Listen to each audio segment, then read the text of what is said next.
We are Tristan and Michael. When we got married, we didn't really know what we were getting into. The busyness and challenges of a blended family, trying to figure out how to love an imperfect person, dealing with the ups and downs of becoming one, and everything that goes into having a successful relationship.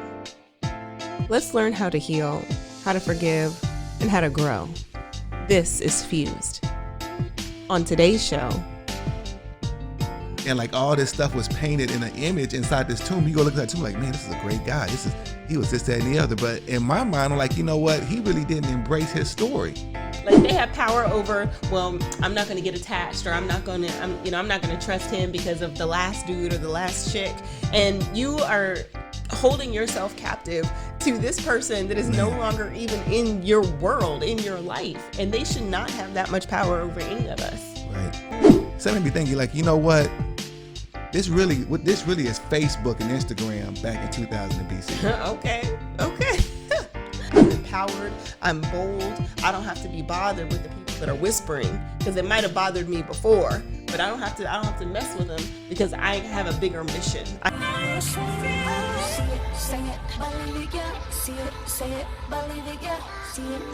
Thank you for tuning in. We are Tristan and Michael, and you are listening to Fuse, transparent conversations for marriage, family, and relationships. We invite you to join us as we discuss perspectives that are thought about but not talked about. So tell your friends and family to check us out and connect with us on social media.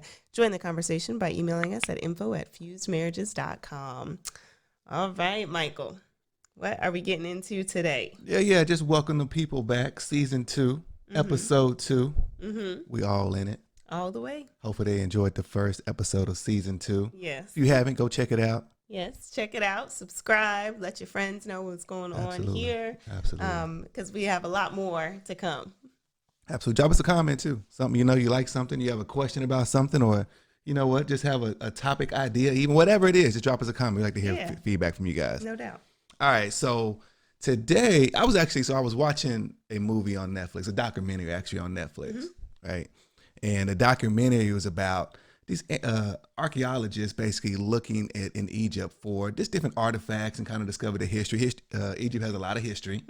So they were just doing some discovery about, the pyramids and different stuff like that. Right. And they went into this particular pyramid or this tomb, and they discovered some like real unique things on the wall, right? It had like, some a picture of a man and his wife and his kids, and it's like all kind of extravagant, like how they lived, and they were farmers and they lived in this big palace. They said, you know what, this guy probably was a priest, because only priests had basically setups to this extravagant of how they lived during that time.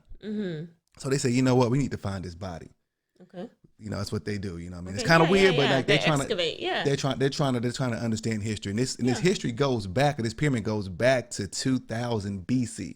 Okay. Which is go back quite a ways, right? Yeah, for sure. So just to kind of get the story moving along. So basically they start digging, right? They got these different, they call these shafts where these basically bodies are buried. If we're going to say, they're basically, we go dig our graves, they put them in shafts inside these pyramids. Okay. So they start digging and digging and digging, and they discover the wife and the kids.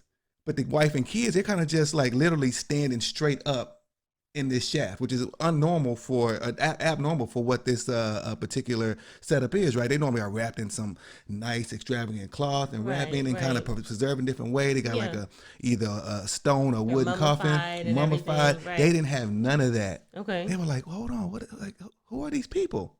So they said there's another shaft. They dig up the other shaft, and it was a man. And they said this man's name was Wati. Okay. And they were baffled, like, okay, why was he? Because he was done the same way. Nothing extravagant, real kind of plain. You think about King Tut, they got like gold laid out, this, that, and the other. Yeah. He had none of that. It was just like a wooden crate, and he was kind of wrapped up in there. Okay. And they said, you know what? This man probably died of some kind of disease. Him and his family died of some kind of disease or something, right? So that made me think, like, you know what?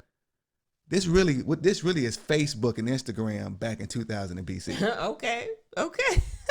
Because he painted a picture for everybody to see, and really it wasn't really actually what was going on with his life. Wow.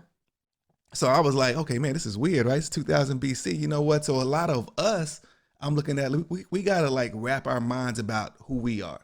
Mm-hmm. And I think they were saying YT was basically trying to really preserve his image and push it forward into history. But when they started digging deeper, Uh-oh. they discovered that he really wasn't that. Ooh, so he had created this illusion by making this Yeah. first tomb look amazing and extravagant and interesting, when the reality behind the scenes is he had a whole setup that did not reflect the initial image. Yeah. And so what you saying, what I hear you saying Come on. is, now with where we are in society, we project this image that isn't the truth, according to what's happening behind the scenes. That's 100% right.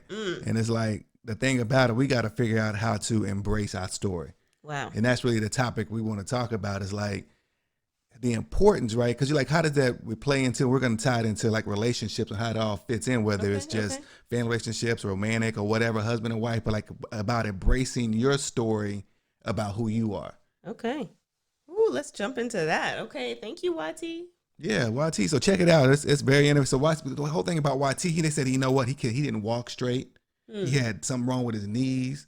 You know what? He actually, died at 35. He didn't even live a long life. Oh, wow. And like all this stuff was painted in an image inside this tomb. You go look at that tomb like, man, this is a great guy. He was this, that, and the other. But in my mind, I'm like, you know what? He really didn't embrace his story. Wow. And that really, to me, is kind of one of the cornerstones of how we look at relationships, at least how we should look at relationships, right? Because like you almost have to like find value. We're talking about this point number one. You got to find value in your story. Okay, so talking about relationships. Yeah. Going all the way in as we do on this show. So we're beginning this conversation by discussing embracing your story. Embracing your story. And what does that mean? What does that look like to embrace your story? Yeah, I think you got to find value, as I was just saying on point one, is like in who you are and what you've gone through. Because like without finding that value in who you are, you kind of like either push it away or run from it.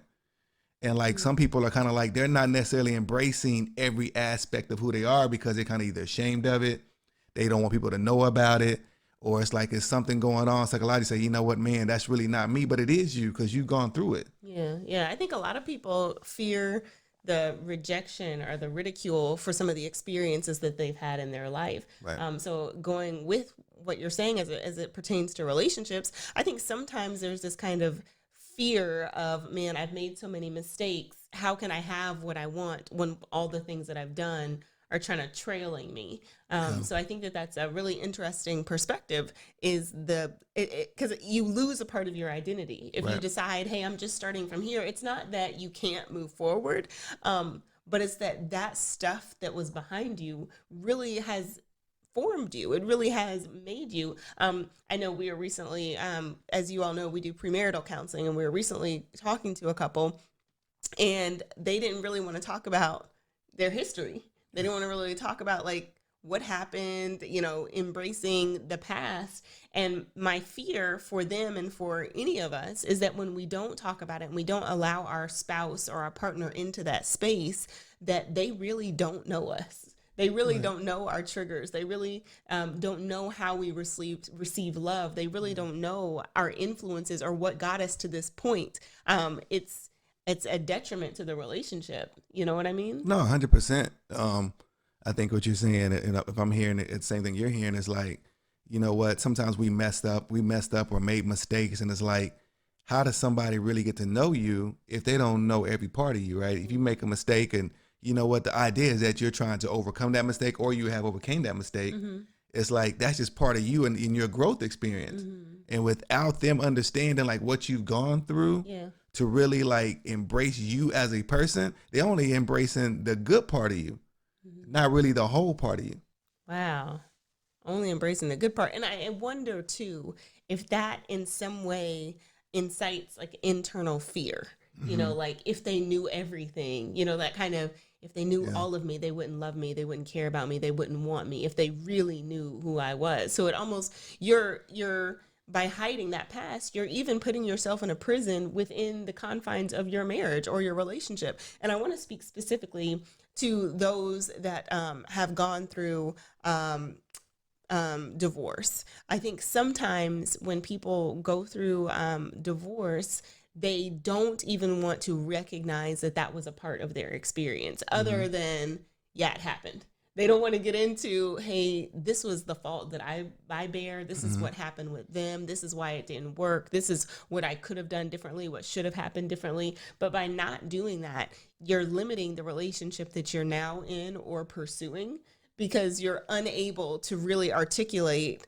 the things in the past that influenced you and got you to this point. I think they're almost, in not to kind of be condescending or anything, but I think that there should be almost a level of gratitude that any of us have been able to graduate from challenges to go to the next level, and being able to say, yeah, that happened. It sucked. It was not easy. I should have done this. I could have done this, but that informed who I am today so that I can be sitting with you, or that I can be a better mom or a better spouse or a better partner. Yeah. Yeah, absolutely. It's like, I think a lot of people end up embracing the issue and not embracing the story. Ooh, talk about that. Go in. And it's like, you know what, whenever you embrace the issue, it's like your mind can't get over what you went through, whether somebody did you wrong, whether it's a mistake you had, you know what, you got fired from a job, or you overcoming, said divorce, or you had a kid out of wedlock. You know what, on paper, all that looks like, God, I went through that. I did. You know what? I flunked out of school too. Like, hold on. On paper, that looks bad. Yeah. Right. And it's like, to me, that's embracing the issue. But really, embracing the story is like saying, okay, you know what? That happened to me, but that doesn't define me. Yeah. And if I allow that issue to define me, then I'm stuck. I'm stuck in that spot. I don't care if I'm moving from day to day. I'm still really stuck in the spot of where that issue took place. Yeah. And like some people right now, it's 2020, but really they stuck in 1995. Oh, wow. They stuck in 2000. Yep. They stuck in 2005. Whatever that time that issue happened, you know what I mean? It just really just in their mind, their mental space and their heart and their spirit is like, it's just they're stuck in that spot. Yeah, I think that's a significant point about being able to do what's necessary to move forward. And it doesn't mean that that didn't hurt. I don't want to trivialize people's experience with pain or with challenge, but it is important that you take the steps to acknowledge and progress. You know what I'm saying? Because I think that I really feel strongly as we're having this conversation that there are so many of us that have these kind of dark spots in our past and it's okay if it takes you some time to talk about it, but not pretending that it was never there. If you were abused or you were molested or you went through a divorce or you had a kid out of wedlock, like you just mentioned, or you didn't, graduate or you didn't achieve, those are okay to be painful spots. But I fear that we allow those to be, like you said, defining moments, that they become like, this is just the way that it will always be. And that's not true. Like, we have the opportunity to really propel our lives forward and not to allow circumstances to dictate our future.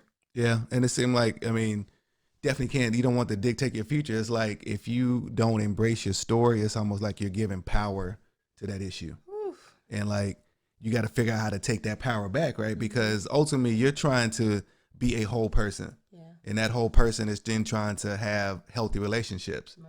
And in order to have a healthy relationship, you got to release the power of that issue and then gravitate the power of really where you're trying to go to. Yeah. And I think that happens sometimes with people too. Like somebody, you are in a dysfunctional relationship or there's a breakup or something, and then you kind of allow that person to have power and they're no longer even in the picture. Right. Like they have power over, well, I'm not going to get attached, or I'm not going to trust him because of the last dude or the last chick. Mm-hmm. And you are holding yourself captive to this person that is no longer even in your world, in your life. And they should not have that much power over any of us. Right. Yeah. I think the whole thing about when you get hurt by people is like a real sense of time for a lot of people, because it's like, man, that's the worst situation, I think, is somebody especially people you trust. That you trust, right? And then they don't come back and apologize. Ooh, that's hard for me. Transparent. It's all, you and a lot of other people. I think for me too, but like some people, like, it's just like, you want that kind of like, man, they know they did me wrong, but they don't ever come back and say like, hey, you know what? I'm sorry. Yeah. Sometimes that can help the healing of that person, but sometimes you don't get that. Yeah. And if you don't get that, do you stay in that?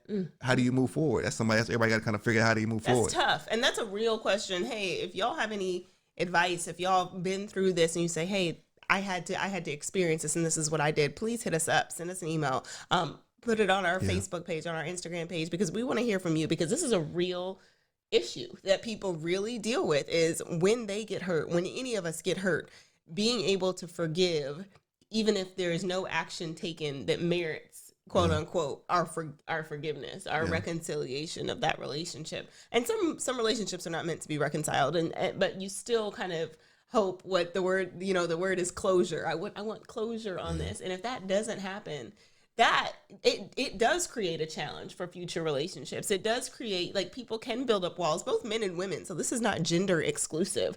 Can build up walls that keep them from moving or progressing forward in certain aspects of their relationship. No, absolutely. And that also, that doesn't necessarily just have to do with male-female relationships. There are men that can build up walls and resentment against fathers or against brothers or uncles or friends. Women can do the same thing. This can be challenges between children. We are a blended family. As you know, there are certain challenges that come with that sometimes you feel like, how can I progress in this when there have been so many deep wounds? Because let me tell y'all, look, if y'all want to talk about some blended family stuff, we have some episodes from last season, but that can be a very painful situation. It can be, I'm telling y'all, I've cried a lot over the years. And that's part of why we do this, is because, man, we've experienced some things and we're trying to share some of that. So y'all don't have to go through what we've gone through, that y'all know, hey, we're in this with you. We're all in this together. We're trying to make successful homes, successful marriages, successful relationships. And part of what we're discussing is not that it doesn't have to be raw every day. Like, the pain doesn't have to be right there on the surface every day, but it can't be suppressed and repressed, where you never address it. You never talk about it. It never comes out. And then you really do begin to feel isolated and alone. No, absolutely. I think, even the pain you're talking about, I think men in particular, you know what, they don't embrace this story. So because we're fearful of what other men may say and how they may see us. Like, talk about that. No, just as you were talking, it's like, you know what, sometimes, us as men or as fathers or even as husbands, it's like, man, I'm struggling with my kids. It's hard for us to tell another man that. We don't really embrace that part of our story. You know what I mean? Me and my wife, man, we kind of going through it, even though I don't even know the details. We have a hard time even just saying that. Like, man, hey, it's rough out here. Why is that? It's just, to me, you want to run from that issue. You want to run from that particular problem and really not face it, embrace it. Like, say that's part of, you want to project an image of, like, you know what? Hey, I got this all figured out. I don't know what y'all going through. I got 99 problems, but you know what I mean? But that ain't one, you know what I mean? Want that kind of mentality. Yeah. And it's like, man, that can be damaging, right? Over time, like, hold on, who am I? You start asking the question, who are you? Because now you're living one way in your private life and live another way in your public life. Wow. I think a lot of people do that. As we kind of circle back around to the social media image, I often see, like, couples, I'm like, dang, they ain't got no problems, we talk to couples and they're like, everybody around us just seems so happy and so perfect. And we're like, nah, that's not, I love my husband. I think he's fantastic, but that don't mean that we don't have arguments. That doesn't mean that we don't have issues. That doesn't mean that everything is like, what you say, like copacetic all the time. Like, it's not like that all the time. So if those are the only images that you are seeing, those are the images that people want you to see. And I also don't necessarily think everybody's negative business has to be out there all the time. Like, that's not healthy either. Because I don't take, when I'm upset with Mike, I don't take a picture and, like, put it on Facebook and be like, this is not a good day. Right. Some people do, some people don't. But I guess my point in even saying all of that is, be careful what you envy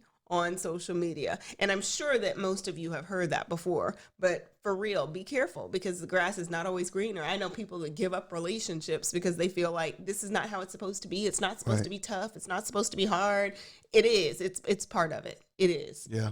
It is, because, and I said this just recently, it is the idea of iron sharpening iron that specifically speaks of friction. There's going to be friction. There's going to be sparks. There's going to be times when it's a challenge. There's going to be times when it's not pretty.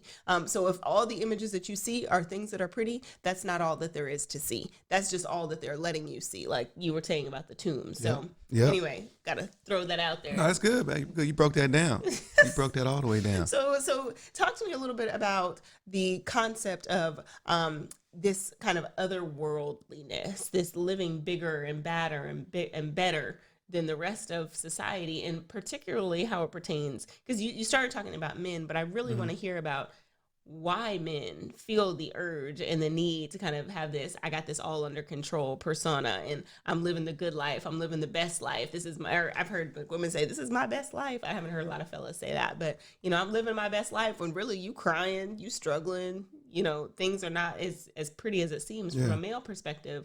Why is that so common? It's very simple. It's like so simple. It's like, really? Okay. And the answer to that is like, we're raised to show no weakness. So we don't show weakness. We can't show weakness in some faults that we have. I don't care if they are obvious faults. You be like, man, something wrong with that cat. He'd be like, well, he gonna walk around like, whatever. What you talking about? Like, you know what I mean? Like, he gonna project that. Yeah. And like, very few are gonna be like, okay, yeah, you know what, you're right. I'm working on that though. I'm not trying to ask the dudes to walk around here like all, you know, tenderonis or anything. I'm just saying, like, hey, why does it seem like y'all have such a harder, like, it feels often that y'all are holding so much of this stuff that's behind, and y'all are repressing it. Like, we have to ask y'all so many times, like, so how you feel? Like, I'm good, I'm straight. Well, what do you think about that? You know, it's like we get these kind of answers that have no depth, and I wonder if there's something that's behind them other than I'm tired or I'm chilling. You know what I mean? I mean, we got plenty of depth. I mean, most men are very, very deep people. I know, I believe that. So why is it a hard thing to express? The hard thing to express is like, because we just don't operate in feelings.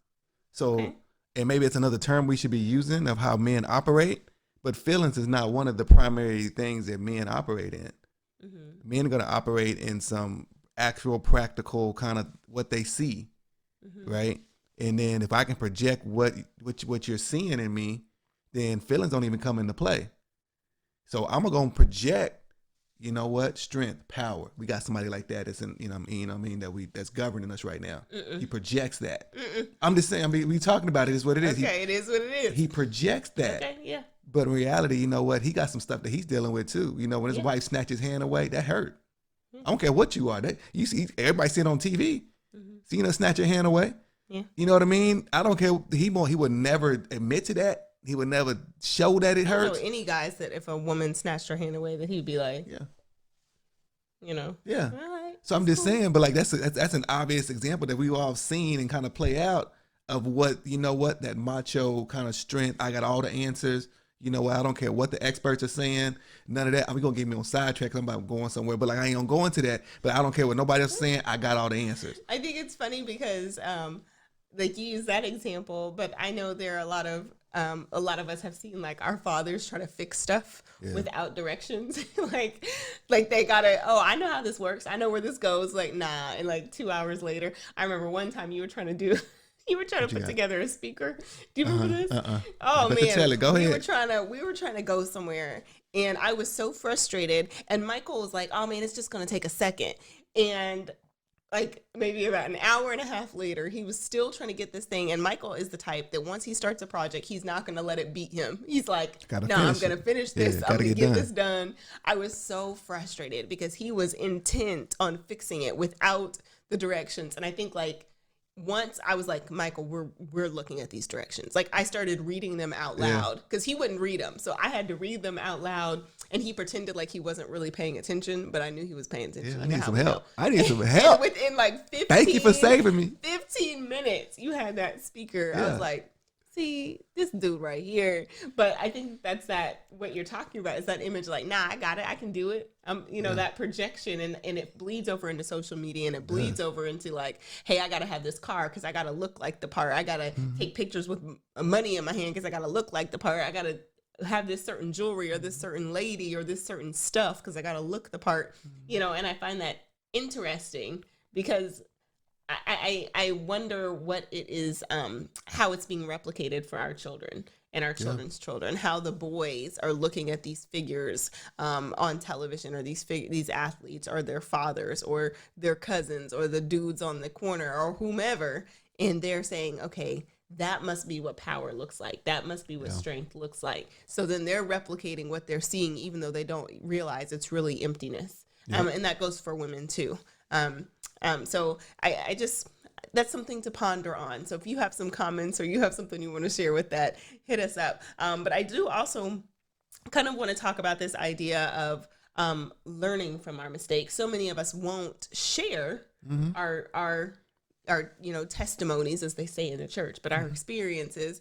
And there are people behind us that I believe suffer because we're so unwilling. That is definitely one of the reasons that I think we do this and we do everything that we do, is because I cannot fathom somebody having to experience the things that I have experienced or that Michael has experienced when I could just tell them, yo, this is what happened. This is what it is. Let me offer you the wisdom that I might have. Let me give that to you in hopes that you don't have to go down the same roads that I went to. No, absolutely. I think, that's a major part of embracing your story is like, you know what, there's people behind you, as you just mentioned, are people that may be coming through, with similar issues that need to grow from what you went through. Yeah.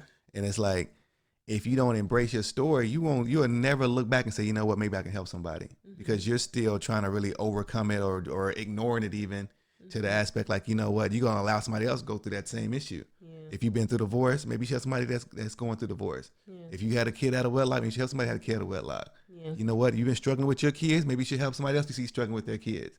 Like, instead of trying to hide behind all the stuff that we may be trying to like, hey, you know what, I ain't never gone through nothing, or I ain't never, you dealing with that.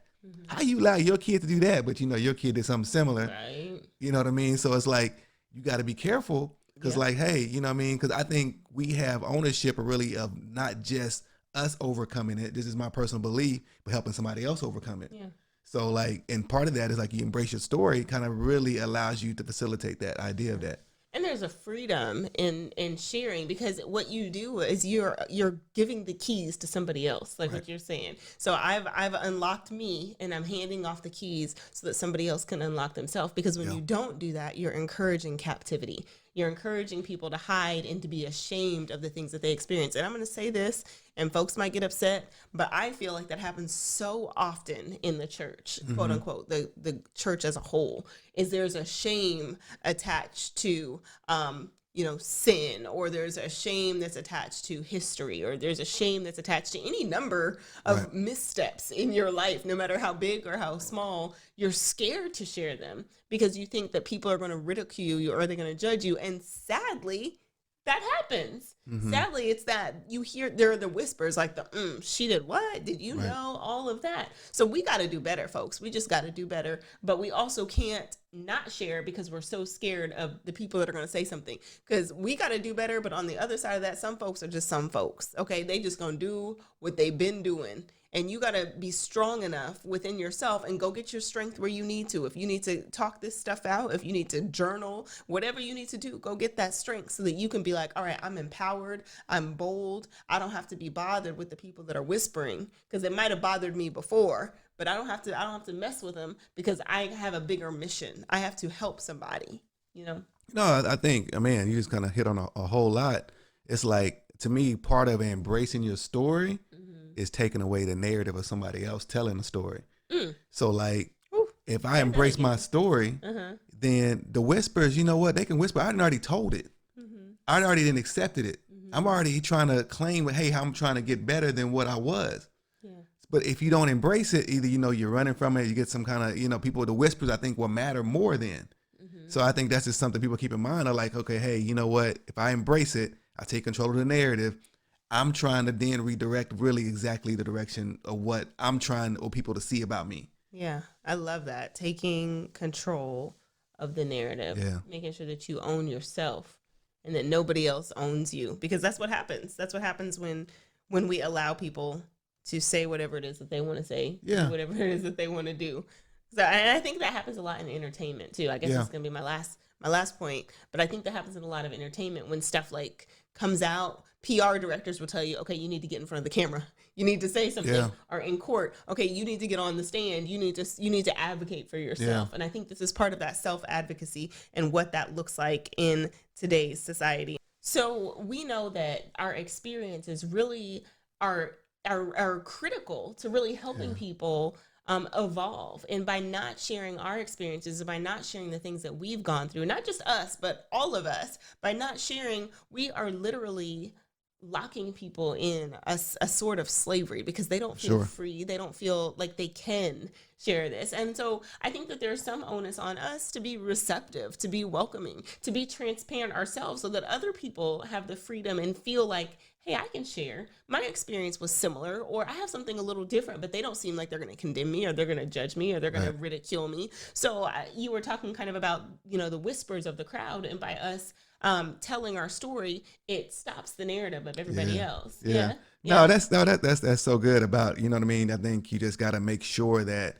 you just taking control of that, right? Mm-hmm. And it's like, if you take control of that, that allows you then to really, just to me, move forward better in life, move forward better in your relationships, and just move forward better in generally just where you're trying to take yourself and your family. Yeah. So we're reframing the narrative by not projecting falsehoods. Absolutely. I love it. Tell it. And then I guess kind of to tie this all together, it's like, you know what, to really, the whole thing about embracing your story is about then saying, okay, I'm trying to build a better relationship. Yeah. With my kids, with my wife, with my girlfriend, with my boyfriend, with my family, with my parents. And then like part of doing that is like, they really are loving you or liking you or developing that friendship with you because they're saying that, you know what, you know who you are, you've embraced who you are, and you're accepted who you are, so I'm accepting you. So without you accepting you, it's hard for people to have that deep connection with you. Okay, slow that down. Talk that through just a little bit more. So we are embracing and accepting ourselves where we are. It doesn't mean that we have to have the full knowledge of everything that we are and everything we're going to be, but we've accepted where we are at this point in life, what has brought us to this point in life. And you're saying by doing that, it allows other people to embrace us as well. Yeah, maybe I can say it a different way. And I'll put it from my perspective, my relationships. The people I like and love the most are the ones that I have accepted of who they are. And they accepted of who they are. So not saying they're perfect people in any kind of shape, form, imagination. They may not even be like me. You know what I mean? I may know some guy. I don't cook. Like I'm not a cooker. But I know some guys that cook, right? And we're real comfortable with it. Yeah. And like, I don't care if they're in the manliest rooms. They're like, yeah, I cook. And they good with it. Yeah. I love people like that. You know what I mean? I can have a relationship with somebody like that. Yeah. Because to me, that's them embracing a part of them, who they are, even though it's different. You know what I mean? And the same thing with a mistake, right? Hey, you know what? Hey, I've been divorced. You know what I mean? Which is myself. I've had a kid out of wedlock. You know what I mean? And like saying like, okay, but I'm not happy about it. I'm not embracing that issue. Not celebrating it. I'm not celebrating it. But it's something that's a part of me. Yeah. And I've grown from it. Yeah. I think people that do that are the ones that you can develop deeper relationships with. And if I'm trying to have a deep relationship with my spouse, with my girlfriend or my boyfriend, they're going to have to see that part of me. Wow. I think that's really critical. It's really, that's a really powerful statement and a really critical reality to be able to really embrace and really love who you are without necessarily celebrating your downfalls or the mistakes that you've made or even some of the challenges that you've endured. Absolutely. Yeah. So on that, thank you all for joining us. This has been an interesting conversation. Please make sure that you connect with us on Facebook and Instagram. Check out our website for more content and resources, fusemarriages.com. Let's talk about it. You're listening to Fuse with Tristan and Michael.